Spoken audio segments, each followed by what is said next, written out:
కమలాపురం మండలం వంగపల్లిలో ఉన్న క్వారీని నిర్వహిస్తున్న మనోజ్కు 50 లక్షలు ఇవ్వాలని కౌశిక్ రెడ్డి బెదిరించారని మనోజ్ భార్య ఉమాదేవి పోలీసులకు ఫిర్యాదు. బీఆర్ఎస్ ఎమ్మెల్యే పాడి కౌశిక్ రెడ్డిపై కేసు నమోదైంది. ఈ కేసు నేపథ్యంలో శనివారం తెల్లవారుజామున ఎమ్మెల్యే కౌశిక్ రెడ్డిని శంషాబాద్ ఎయిర్పోర్ట్లో సుబేదారి పోలీసులు అరెస్టు చేశారు.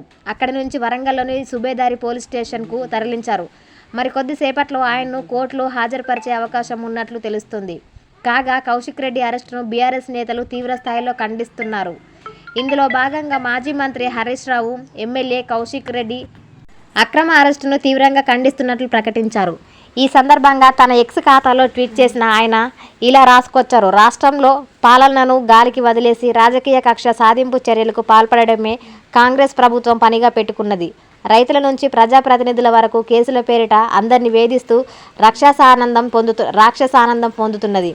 ఇందిరమ్మ రాజ్యం అని చెప్పుకునే రేవంత్ ఇందిరమ్మ కాలం నాటి ఎమర్జెన్సీని గుర్తు చేస్తున్నప్పుడు కేసులు, అరెస్టులు బీఆర్ఎస్ నాయకులు, కార్యకర్తల ఆత్మస్థైర్యాన్ని దెబ్బతీయలేవు.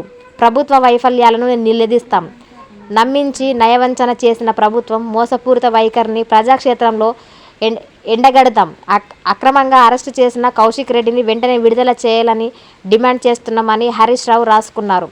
ఈ సందర్భంగా తన ఎక్స్ ఖాతాలో ట్వీట్ చేసిన ఆయన ఇలా రాసుకున్నారు. రాష్ట్రంలో పాలనను గాలికి వదిలేసి రాజకీయ కక్ష సాధింపు చర్యలకు పాల్పడడమే కాంగ్రెస్ ప్రభుత్వం పనిగా పెట్టుకున్నది. రైతుల నుంచి ప్రజాప్రతినిధుల వరకు కేసుల పేరిట అందరిని వేధిస్తూ రాక్షసానందం పొందుతున్నది.